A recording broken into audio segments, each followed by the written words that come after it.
Bien, buenos días, me presento. Mi nombre es Cristian Gonzalo Yaguana Cartuche, soy estudiante de la carrera de Recursos Naturales Renovables de la Universidad Técnica de Manabí. El día de hoy le vamos a exponer el tema de la contaminación en los ríos y sus efectos en las áreas costeras y el mar. Vamos a empezar por hacer una breve introducción sobre el tema tratado el día de hoy. Bien, la contaminación de los ríos es un problema ambiental significativo que tiene repercusiones directas en los ecosistemas marinos y costeros. Esta contaminación de los ríos puede afectar la calidad del agua y poner en riesgo la biodiversidad acuática. Además, también puede perjudicar a la salud humana y la economía local. Por otro lado, al desembocar en los océanos, los ríos contaminados arrastran una gran cantidad de nutrientes en exceso, productos químicos tóxicos y residuos sólidos. Todo este conjunto de contaminantes pueden provocar la presencia de fenómenos como la eutrofización, la degradación de los hábitats marinos y la acumulación de basura en los océanos. Pero estos impactos de la contaminación de los ríos no solo afectan a los ecosistemas acuáticos, sino que también puede perjudicar al turismo y otras actividades económicas relacionadas con el mar. En esta presentación del día de hoy vamos a examinar cuál es la magnitud y cuáles son las principales fuentes de contaminación fluvial para determinar cuál es el impacto que tienen sobre estos ecosistemas marinos y costeros. Y finalmente proponer algunas medidas de mitigación que sirvan para tratar de reducir el impacto de estos contaminantes. Aquí a continuación se presentan algunos objetivos específicos sobre el tema tratado el día de hoy, que es la contaminación de los ríos y sus efectos en las áreas costeras y el mar. Punto número uno, vamos a identificar cuáles son las principales fuentes de contaminación de los ríos.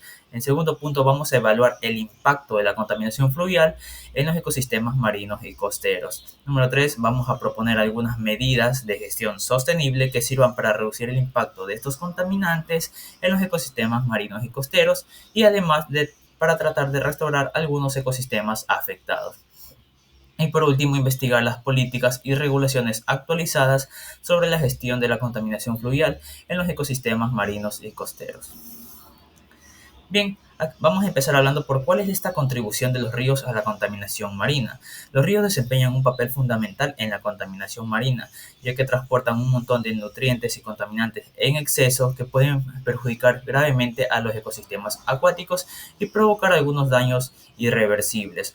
Y por otra parte también puede afectar a la salud humana y en sí a toda la biodiversidad acuática. Como anteriormente lo mencionamos, la contaminación de los ríos atrae una gran cantidad de nutrientes en exceso como nitrógeno, fósforo, y esto es provocado por la actividad agrícola. Este exceso de nutrientes puede provocar un fenómeno que se llama la eutrofización. La eutrofización es un fenómeno que consiste básicamente en cuando hay un exceso de nutrientes como nitrógeno, fósforo, este exceso de nutrientes va a provocar una alta proliferación de algas y estas algas al descomponerse van a provocar una alta reproducción de microorganismos que van a agotar el oxígeno en un ecosistema acuático. Por lo tanto, como va a haber una escasez de oxígeno en el ecosistema acuático, eso va a perjudicar a toda la fauna acuática de ese ecosistema. Siguiente.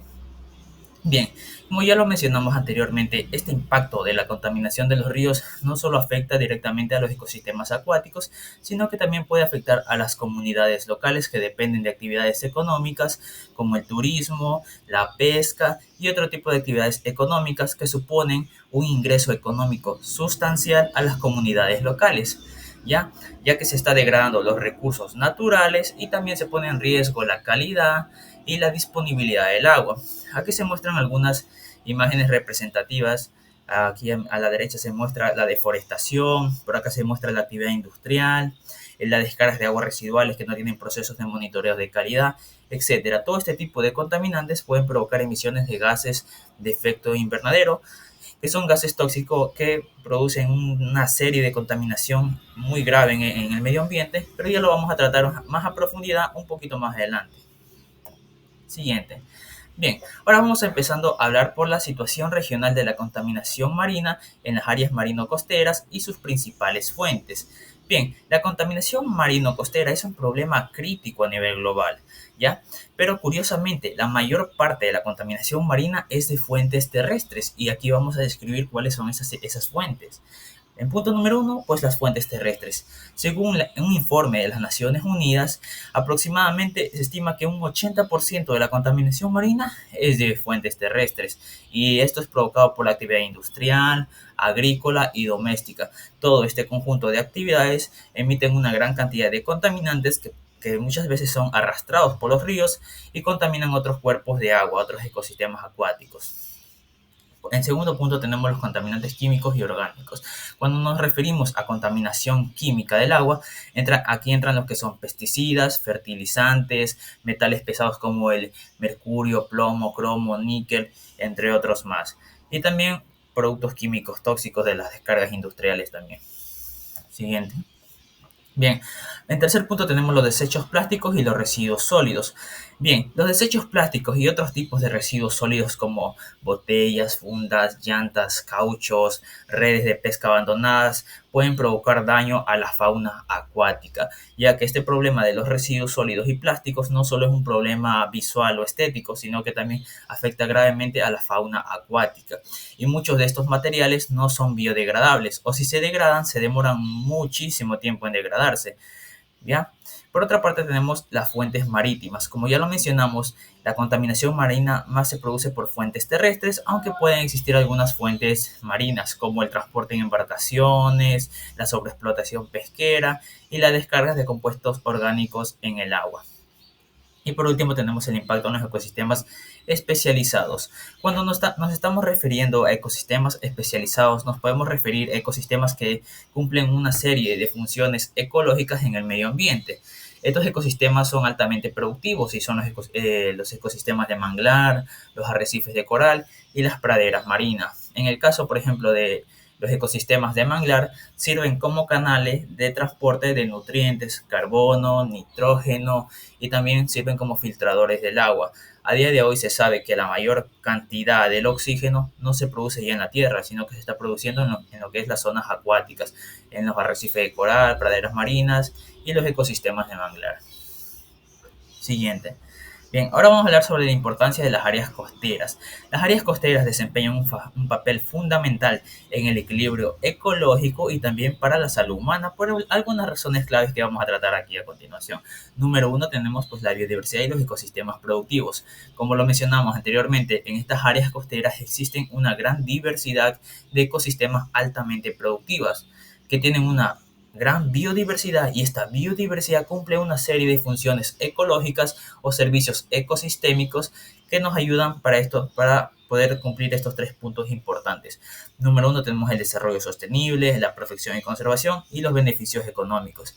Número uno, el desarrollo sostenible. Pues como lo hablamos, esta biodiversidad es muy importante para el desarrollo sostenible, ya que la biodiversidad nos brinda alimento, medicina y otro tipo de servicios ecológicos como la regulación del clima también. Bien, en segundo punto tenemos la protección y la conservación. Cuando estamos hablando de protección y conservación, en esto de la contaminación de los ríos y sus efectos en las áreas marino-costeras, pues nos estamos refiriendo a protección y conservación de las áreas marinas protegidas o las reservas marinas protegidas.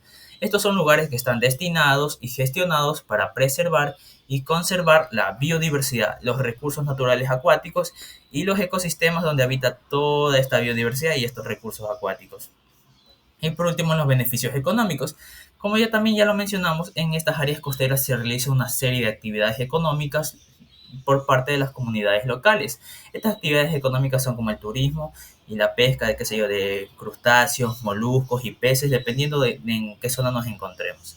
¿Ya? Y este tipo de actividades pues suponen un ingreso económico sustancial a estas comunidades locales, por lo cual nos indica que la contaminación, al perjudicar estas actividades, va a provocar una crisis económica en estas comunidades de las zonas marino-costeras. Siguiente. Bien, ahora vamos a hablar sobre los efectos de la contaminación por las actividades humanas en las cuencas hidrográficas y las costas. Bien, estos efectos de la contaminación por actividades humanas en las cuencas hidrográficas y las costas pueden ser un poco variados. Como sabemos, la contaminación del agua tiene tres focos principales de contaminación, que son vertederos directos, los vertederos accidentales y la contaminación difusa. Cuando nos referimos a los vertederos directos, nos referimos a los que son un poco más fáciles de identificar, entre comillas, como las descargas de aguas residuales urbanas, industriales y las descargas de aguas refrigerantes de las plantas de energía. Estas últimas, las aguas refrigerantes de las plantas de energía, pueden provocar algo que se llama contaminación térmica. La contaminación térmica es cuando se descarga estas aguas muy calientes en ecosistemas acuáticos, y como son muy calientes van a provocar una escasez de oxígeno en ese ecosistema. Por otra parte, los vertederos accidentales, como su nombre lo indica, ocurren de manera accidental y de manera inesperada, como derrames petroleros, erupciones volcánicas que también emiten la producción de metales pesados, entre otros. Y por último, la contaminación difusa, que es la contaminación acuática que proviene como que de más fuentes variadas, como la contaminación urbana, el agua de escorrentía. Muchas veces, por ejemplo, fuera de los talleres o en las veredas se encuentran como aguas con muchos colores que parecen arcoíris. Bien, eso es contaminación difusa, ya que esas son mezclas de grasas, aceites, que muchas veces son descargas de carros, de los talleres, etcétera. Bien, pues todos estos focos de contaminación del agua nos traen estos problemas de la eutrofización y la contaminación química. Como ya lo explicamos, la eutrofización básicamente convierte un ecosistema acuático productivo en un ecosistema anóxico e inhóspito. ¿Ya? Y por otra parte, en la contaminación química quiero hacer un poco más hincapié en los metales pesados. Los metales pesados tienen la capacidad de bioacumularse. ¿Qué quiere decir esto de bioacumularse, no? Bien, cuando un organismo se alimenta de otro, el cuerpo separa los nutrientes y las vitaminas y las absorbe progresivamente para el funcionamiento correcto de las células. Pero en el caso de los metales pesados, el cuerpo no los identifica como algo natural, entonces no sabe qué hacer con ese material. Y lo que hace el cuerpo, pues es lo absorbe y lo almacena en los músculos, en el caso de los tiburones, peces, etcétera. Y estos metales pesados van cruzando a través de las redes tróficas a llegar a nosotros, los humanos, y ponen en riesgo nuestra salud, ya que puede provocar problemas como posibles cánceres. Siguiente. Bien, ahora vamos al tercer punto, que es la descarga de los desechos sólidos. Siguiendo con este tema de la contaminación por las actividades humanas en las cuencas hidrográficas y las costas, los desechos sólidos son un gran problema, ya que, como lo mencionamos, no solo son un problema estético visual que sí puede afectar al turismo, pero también hace poco se hizo un estudio en la Antártida donde se encontró microplástico, muchísimo microplástico en esta zona tan inhóspita debajo de la Tierra. Y si ya hay microplástico en esta zona, eso nos indica que el microplástico está regado básicamente por todo el mundo. Y de hecho, en esta noticia también se cubría que se hizo un experimento en 27 hombres muertos y 27 perros muertos. Y a todos pues se les abrieron los testículos y absolutamente a todos los individuos de prueba se le encontraron microplásticos en los testículos, lo cual puede producir un problema de infertilidad. Probablemente en el futuro nos extingamos porque ya no nos podamos reproducir. Pero bueno, estos estudios recién están empezando y están avanzando poco a poco, pero esto ya es un indicio de que nosotros quizás ya estamos contaminados con metales pesados y microplásticos. Bien, y por último la degradación de los hábitats. Bien, como ya lo habíamos mencionado, la degradación de los hábitats se produce básicamente por toda esta serie de contaminantes antropogénicos y naturales y focos de contaminación. Pero también hay otro pilar importante que es la falta o las pocas medidas de gestión sostenible para tratar de reducir estos contaminantes. Hay como un muy poco manejo en esto de lo que son los residuos sólidos, la calidad del agua, etcétera. Bien, ahora vamos a hablar sobre la situación de la contaminación marina de origen terrestre. Como ya lo mencionamos, la mayor parte de la contaminación marina es de origen terrestre. Bien, la contaminación marina supone un problema ambiental muy significativo, ya que contamina mares y océanos de todo el mundo. Y aquí a continuación pues, se nos presentan tres puntos importantes, como las principales fuentes, ya que hace nuevamente hincapié de esto del 80% de las fuentes terrestres que contaminan el mar. Bien, estas fuentes terrestres incluyen residuos, productos químicos, residuos industriales, descargas de aguas residuales y otro tipo de nutrientes vegetales inorgánicos. Bien, y en los tipos de contaminación se hace mucho hincapié en que el plástico constituye alrededor de un 95% en la contaminación marina, lo cual es muchísimo. Y es de esto que ya le mencioné hace un momento, que es el microplástico. Y bueno, aquí también se habla de otros productos químicos tóxicos y nutrientes inorgánicos como pues el nitrito, el fosfato, que también son indicadores de contaminación. Y por último, a este punto quería llegar, que era el de las medidas de mitigación. Bien, a día de hoy sí se toman algunas medidas de mitigación, y aquí se encuentran las más comunes. Las medidas de mitigación más comunes a día de hoy que se usa para combatir la contaminación son la implementación de sistemas de gestión de los residuos sólidos. También se incentiva a no utilizar plásticos que tengan uso de vida útil, y también ahora se está tratando de implementar más lo que es el tratamiento de las aguas residuales antes de ser descargadas. O sea que tienen que llevar un monitoreo de calidad para que sean más seguras, liberadas al medio ambiente. Bien, continuando con este tema, vamos a hablar de las descargas de contaminantes por fuentes municipales a las cuencas hidrográficas vinculadas con las áreas costeras. Bien, las descargas de contaminantes fuertes por las fuentes industriales representan un riesgo significativo para las áreas marino-costeras. Bien, estas descargas municipales incluyen las descargas de aguas residuales que no tienen procesos de monitoreo de calidad. Es decir, que estas aguas están contaminadas con todo tipo de microorganismos patógenos como bacterias, virus, parásitos que causan todo tipo de enfermedades. Y además estas aguas también pueden estar contaminadas con otros tipos de productos químicos tóxicos. Un caso muy conocido aquí en el Ecuador es el caso del río Guayas. Este es un ecosistema acuático que recibe una gran carga de contaminantes producto de la sobreexplotación y la descarga de estas aguas residuales anteriormente mencionadas. También recordemos que en este ecosistema muchas veces o en el pasado se talaba lo que son los bosques de manglares, ya que antes no habían tantas leyes de protección del medio ambiente y también había una sobrepoblación porque se permitían las famosas invasiones. Bien, continuando, vamos a hablar sobre las fuentes agrícolas de contaminación en las franjas costeras y el mar.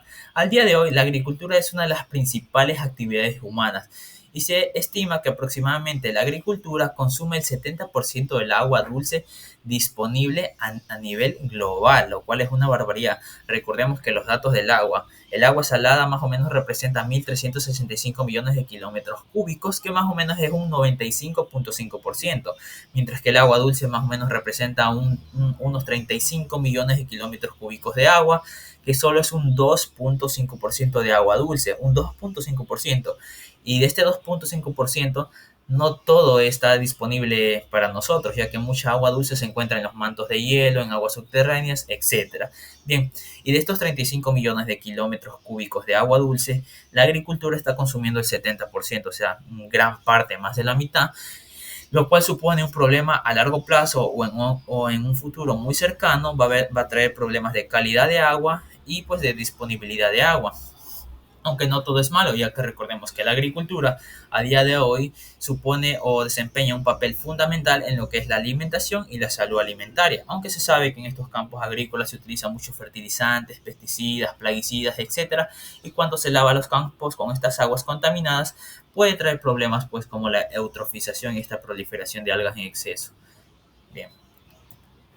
Bien, ahora vamos a hablar sobre las fuentes mineras de contaminación. Los contaminantes mineros pueden alterar profundamente los ecosistemas, afectando a la flora y a la fauna local. También aporta la pérdida de la biodiversidad y la degradación de los suelos. Aquí se presentan algunas de estas fuentes de contaminación por parte de las minas. Número uno, tenemos la emisión de polvo y gases tóxicos. Bien, en las minas se liberan muchos tipos de gases tóxicos y polvos que afectan la calidad del aire, por lo tanto afectando a la fauna de la comunidad local y también a la salud humana. Por otra parte tenemos la contaminación del agua. En las minerías muchas veces se sueltan muchos productos químicos tóxicos o metales pesados como mercurio, cianuro, ácido de sulfuro, etc. Y todo este tipo de sustancias tóxicas afectan la calidad del agua, lo que convierte las aguas en inseguras e insalubres para nuestro consumo y para cualquier otro tipo de uso que le queramos dar. Bien, y por último tenemos acá pues, los residuos sólidos. En las minerías también se descarga una gran cantidad de residuos sólidos como escombros y relaves que muchas veces están contaminados con productos químicos tóxicos o metales pesados. Estos metales pesados o productos químicos tóxicos se pueden infiltrar en la tierra y llegar a los cuerpos de agua subterráneos, afectando la calidad del agua y poniendo en riesgo la biodiversidad. Bien, ahora vamos a hablar sobre las fuentes industriales de contaminación. Las fuentes industriales de contaminación básicamente son actividades y procesos industriales producto por la actividad humana que libera contaminación al medio ambiente. Bien, aquí tenemos estas principales fuentes de contaminación y es como las industrias contaminan.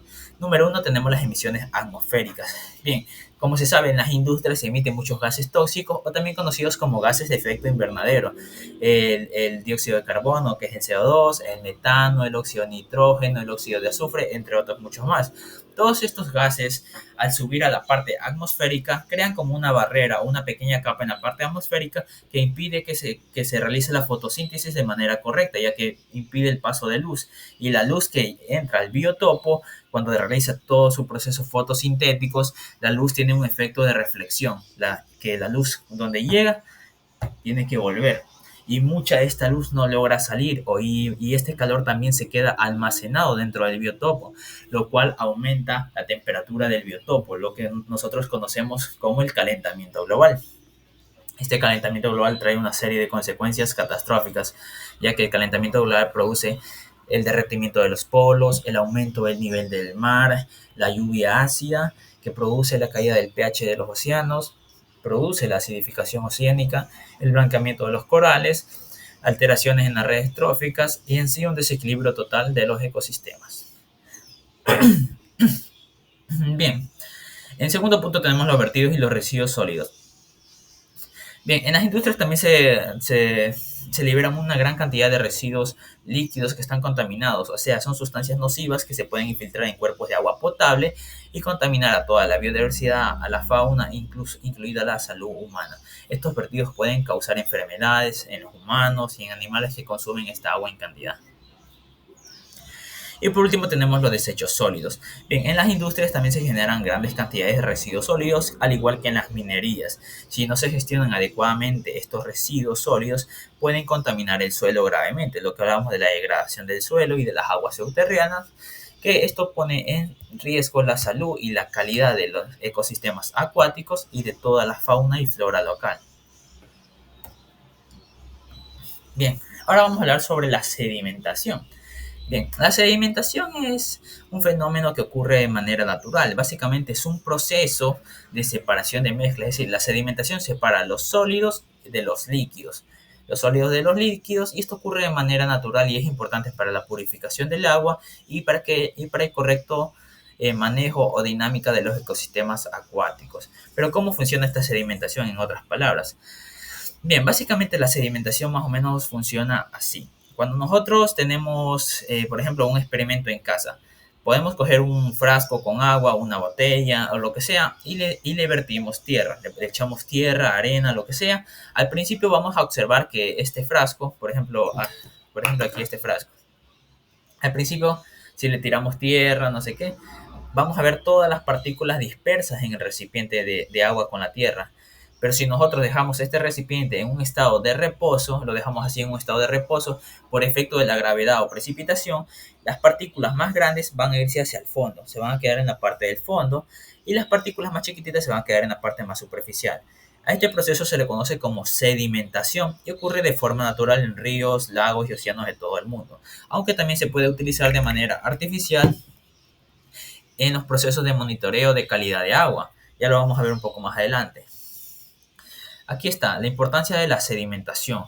Y el punto número 1, que es la purificación del agua. Cuando nosotros estamos hablando de un contexto de tratamiento de agua y tenemos que incluir la sedimentación, básicamente ahí ya se utiliza lo que son filtros, como una serie de tamices, digámoslo así, ya. Depende de la industria, qué tipo de método se utiliza, pero más o menos se utiliza los filtros, ya, para separar las moléculas más grandes de las más chiquitas y también los residuos sólidos que van muchas veces en el agua. Bien, estos procesos de la sedimentación es muy importante utilizarlo antes de pasar a la utilización de otros métodos de purificación de agua más avanzados. Bien, por otra parte tenemos el transporte de los contaminantes. Bien, los sedimentos, los sedimentos transportan una gran cantidad de contaminantes y nosotros al estudiar estos sedimentos podemos identificar cuál es el estado de contaminación de un ecosistema acuático, ya que los sedimentos nos sirven como indicadores importantes de contaminación ambiental, ya que acumulan todo tipo de metales pesados, pesticidas, productos químicos tóxicos, etc. Bien, y por último tenemos pues el impacto en los ecosistemas. Como dice la frase, mucho de algo es malo, pues también aplica para los sedimentos, ya que si hay una gran carga excesiva de los sedimentos, esto puede perjudicar a todos los organismos de la parte bentónica, bentos o el fondo marino. Bien, ¿por qué? Porque si hay una gran carga excesiva de sedimentos, impide el paso correcto de la luz, lo cual va a tener problemas ya que no se está realizando correctamente el proceso de la fotosíntesis. y pues si no se realiza correctamente el proceso de la fotosíntesis va a existir una escasez de recursos para los organismos de la primera eslabón de la cadena alimenticia y posteriormente para los siguientes organismos de las redes tróficas. Bien, vamos a hablar de la diversificación y fragmentación de los cauces. Bien, la diversificación y fragmentación de los cauces básicamente son procesos muy importantes en lo que es la dinámica de los ecosistemas, la biodiversidad y los servicios ecosistémicos que estos nos proveen. Bien, la diversificación de los cauces, en palabras técnicas, es la variación en la estructura y el flujo de los ríos, y esto ocurre por fenómenos naturales como la propia sedimentación y la erosión de los suelos. Pero ¿en qué consiste todo esto de la diversificación de los cauces? Bien, no sé si se han preguntado por qué los ríos tienen esta forma como ondulada. Bien, muchas veces en los ríos hay como, en una parte el agua corre más rápida y en otra parte el agua corre más lenta. Bien, en la parte del río donde el agua corre más rápido se va a acumular muy poco sedimento, mientras que en la parte donde corre el agua más lento se va a acumular más sedimento, por ejemplo arena, y poco a poco se va a ir formando un banco de arena.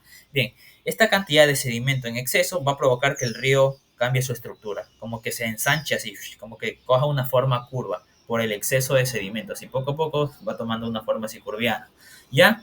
Básicamente a eso se refiere la diversificación de los cauces. Es como que en un hábitat hay micro hábitats dentro de ese propio hábitat. Por ejemplo, en las partes más altas de los ríos hay los rápidos, las aguas que son muy rápidas, muy fuertes. Más abajo pues va a haber banquitos de arena y en otras partes va a haber como pozas dentro de un río, unas partes que son más profundas. Por ejemplo, en los rápidos van a ir los peces que son más grandes y necesiten más oxigenación. En los banquitos de arena pues puede haber organismos que son sésiles o más pequeños. Y en las pozas dentro de los ríos también puede ser refugio para muchos animales o también puede ser un sitio de desove. Y por último tenemos la fragmentación de los cauces. La fragmentación, por otro lado, básicamente se refiere a la interrupción de la continuidad longitudinal, lateral y vertical de los ríos. Esto en palabras técnicas, pero básicamente, como su nombre lo indica, fragmentación significa como partir o dividir un ecosistema en varias partes. Esto producto por construcciones artificiales humanas como la construcción de presas hidroeléctricas, la construcción de infraestructuras como diques y carreteras, etcétera. Básicamente divide un ecosistema acuático en varias partes, lo cual trae problemas como la acumulación de sedimento, por ejemplo. Se acumula mucho sedimento y esto es un indicador de contaminación. Afecta a la biodiversidad y a la fauna acuática. Bien, y finalmente llegamos a los aspectos sanitarios. La contaminación de los ríos es un problema ambiental y sanitario significativo que tiene pues repercusiones directas en las áreas marino-costeras. Y aquí pues se representan algunas de estas repercusiones de la contaminación de los ríos. Número uno, tenemos la alteración del hábitat y en la salud humana. Pues la alteración y la destrucción de los hábitats fluviales debido a la contaminación pues no solo afecta a los ecosistemas acuáticos, sino que también pone en riesgo la salud humana a través del transporte de estos metales pesados, microplásticos, etc. Como ya lo vimos, la contaminación de los ríos o contaminación fluvial afecta a los ecosistemas, afecta a la fauna, afecta a la flora, afecta a todas las redes tróficas y llega a nosotros, a los humanos, poniendo en riesgo nuestra salud. En punto número 2 tenemos los efectos en las áreas costeras. La contaminación fluvial tiene un impacto directo en las áreas costeras. Ya vimos que en las áreas costeras se desempeña un conjunto de actividades y también hay una rica biodiversidad que nos brinda servicios ecológicos como medicina, alimento y regulación del ambiente o regulación del clima. Bien, y por último tenemos el impacto en los medios de vida. Como ya lo vimos, en estas áreas marino-costeras se desempeñan las actividades turísticas, de la pesca de crustáceos, moluscos, peces, etcétera, dependiendo de la zona. Y pues estas actividades económicas suponen un ingreso económico sustancial a las comunidades locales. Y pues esta contaminación fluvial o contaminación de los ríos afecta al turismo. ¿Por qué? Porque si en un ecosistema que era limpio y puro había una gran biodiversidad, de repente por la contaminación el ecosistema se daña, hay menos biodiversidad, menos recursos, el agua se ve mala, el sedimento se daña, huele a putrefacción, etcétera, pues obviamente va a afectar la actividad turística. Y por su otra parte, la producción pesquera. En la pesca, pues también va a haber, si la contaminación reduce la biodiversidad, va a haber menos recursos naturales que pescar, menos moluscos, menos peces, menos crustáceos, etcétera. Todo por la contaminación. Bien, y este ha sido el tema del día de hoy, esta ha sido mi parte. Muchísimas gracias, espero que se haya entendido, traté que se entienda lo mejor posible. De mi parte, muchísimas gracias.